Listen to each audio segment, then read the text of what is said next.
story of this series. They didn't do much of it. You guys did a ton of it. How important is that, you know, when to win ball games or win a series like this? It's a great observation on your part, but yeah, we did a great job of that because they got an unbelievable pitching staff. So we did a great job, but more than anything, this was the first weekend in the entire season we've played a complete game in all aspects of the game. There wasn't one area I didn't think we weren't good at. We played as good as we can play for 3 days in a row, and that's hard to do. You talked Thursday about the amount of preparation and work that goes into bringing this year's edition of the Victory Over Cancer game. Just what does it mean to see all that come to fruition and really make a difference? I can't even put words in. I just so excited about. We started here at NC State. Like, you have to understand, like, when I was here as an assistant coach, I was Jimmy V's gopher. Me and Derek Wittenberg, we were his gopher. You know, we wouldn't, got his laundry, picked up Emilios, picked up, you know, pizzas, you know. He mentored me in a way. I was around him so much. I probably took in and learned as much from a person in a year as possible. And then my office was right down the hall for Kay Yao, and, you know, being around her was just a joy every day.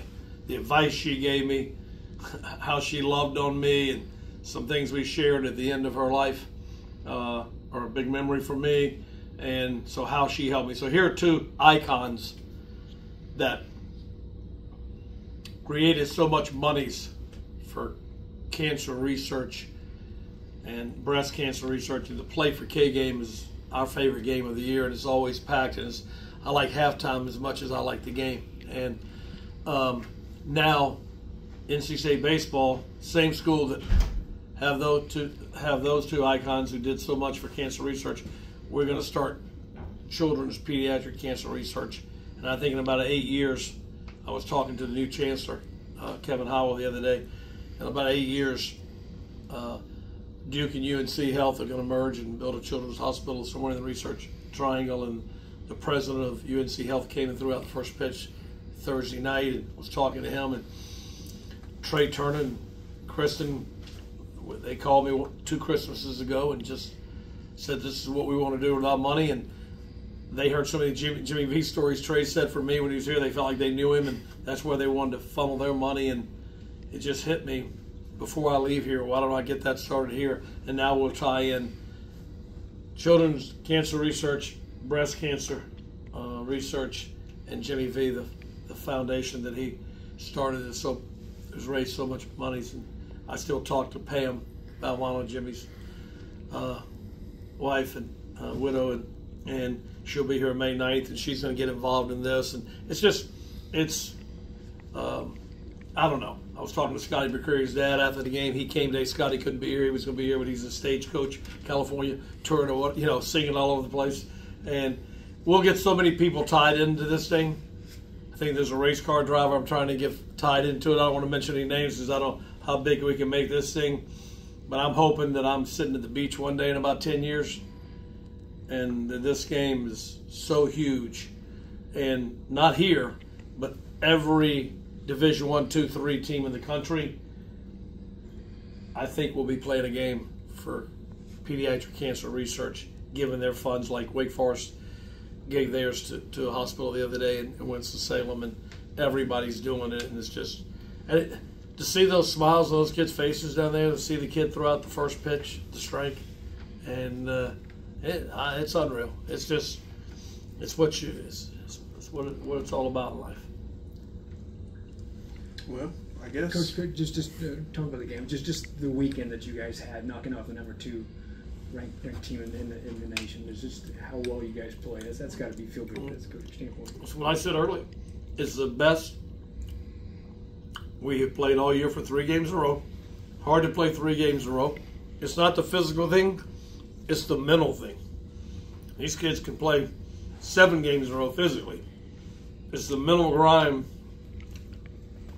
of the game itself and what's on the line when you're playing great teams. There's not a lot of room for mistakes. And for 3 days in a row, we played as complete a game as we played all year, and we did it 3 days in a row against one of the best teams in the country. And I can't tell you how proud I am of these players' growth, and the way they buy in, the coaches, the time, the effort they put in, the managers, everybody associated with this program put in so many hours. But it's the players that got to buy in. The old saying, you can lead a horse to water, but you can't make it drink. So the players got to buy in.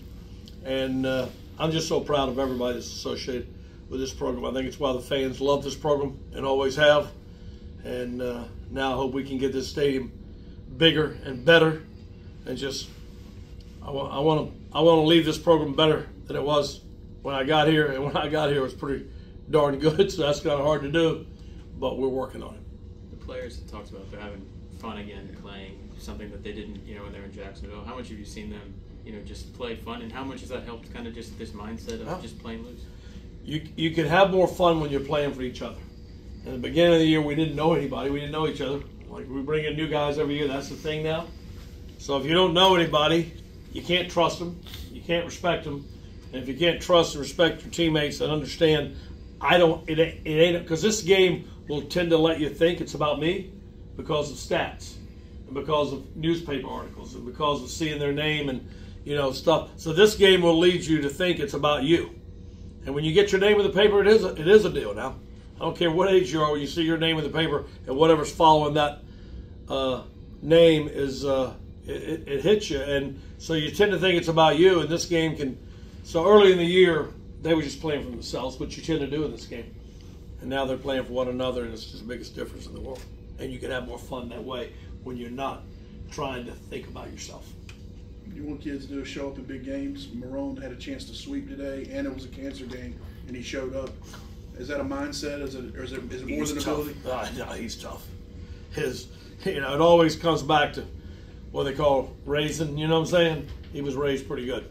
He was raised by two tough-minded people who made him responsible, made him accountable, taught him about dependability, accountability, and that's why they call him Money Marone. But if anybody's going to pitch in this game, it would be him. And against that lineup, that wasn't an easy task. So obviously really proud of him, and obviously the way Duden closed that game was impressive as well. Talking about Ryan Marone, I believe this is his fifth straight start with over 100 pitches. How valuable has he been as a workhorse at the end of this rotation to really eat up innings? I think about that. You let him pitch those two complete games, even though albeit one was like a 7-inning game, I think, or something. But I looked up the pitch count today because we almost took him out after he struck out Canarella, but dude was ready to come in and face Purified, and but he battled those first two guys, and we just decided to let him go. I looked at the count, and it was over 100 again, but it wasn't much, and he's just a workhorse because he takes care of his body, nutrition, workouts. Our strength coach has done an unbelievable job with these guys. We had a strength coach for 17 years here who was incredible and did an unbelievable job, and he left, so we had to hire a new guy in the middle of the year, and he's done a heck of a job in a short period of time with these guys. And but Rome's a workhorse, and so we let him finish it, and he got Priest out, and then Duden came in. But Duden was ready to come in and see Purify if he needed to. Early in the season, it was talked about that Shane Van Dam might possibly be back before the end of the year. Is there a status update on him? Boy, you got some good info. Who are your sources? You ask good questions. You got good info. I didn't know anybody knew that. Yeah, he is. He has a chance he's coming back. He's throwing pitcher, catcher, hitter in the middle of the week. He'll do that again on Wednesday.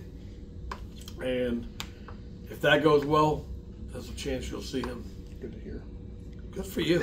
I like people do their homework. Anything else, guys?